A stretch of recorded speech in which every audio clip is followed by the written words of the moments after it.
All right, let's go over the coin lab. Um, so your learning target for this lab was I can work with my group to identify, compare, and contrast different patterns. Your research question was how does the diameter of a circle affect the number of pennies? So the IV for this lab was the diameter of the circle, because that's the thing that we were changing. Your DV was the number of pennies, because depending on how the diameter changed, we want to see whether or not it changes the number of pennies. So for your hypothesis, you were supposed to decide which of these four different patterns the pattern for this lab will be. You should have written your hypothesis statement. So I claim that as the diameter of the circle increases, the number of pennies will. And then should it increase, decrease, stay the same? And then tell me why. This why part is very, very important because you need to back up your claims with reasoning. So then you collected data on Desmos. So there were 5 different data points that you collected. And if you pay attention to, even though when we were collecting the information originally, it was in inches, our Desmos auto calculated it into centimeters for us. And so this is the pattern that it is. And let's actually break down what the quadratic pattern means. So first thing is the pattern for this lab was quadratic. You should have gotten lines similar to these. So the math model for this pattern is y equals ax squared, and how that breaks down into the science model is the y, which is the dependent variable, was the number of coins. That's the thing we were trying to figure out. Our a value, which we'll talk about what the a value means, was 0.22 or somewhere around there, depending on what the different diameters were. Some of you might have gotten 0.18, 0.19, just all depends on your data.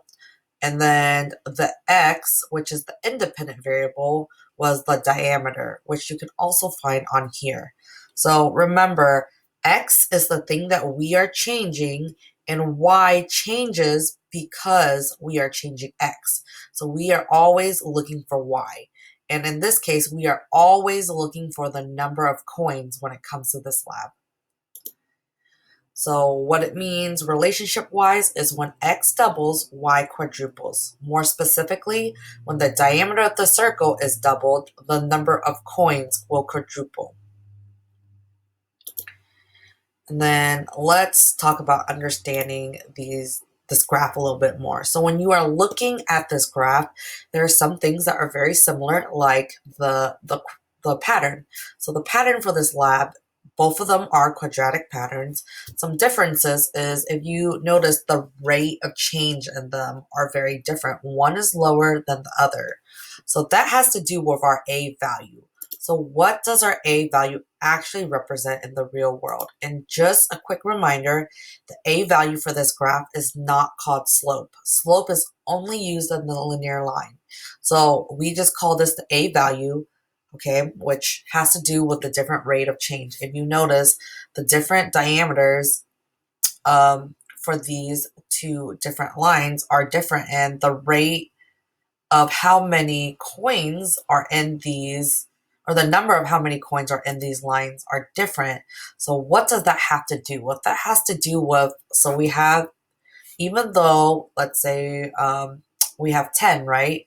The diameter of these coins, or these circles, are both 10, but we have different values. Why is that? And it has to do with the packability of the different the different diameters and the coins itself. So like, even though the diameters may be similar, it has to do with how much we can actually pack in. And then you should be able to answer these questions. If you are not able to answer these questions, go back and review the slides again, and then ask questions if you are still confused.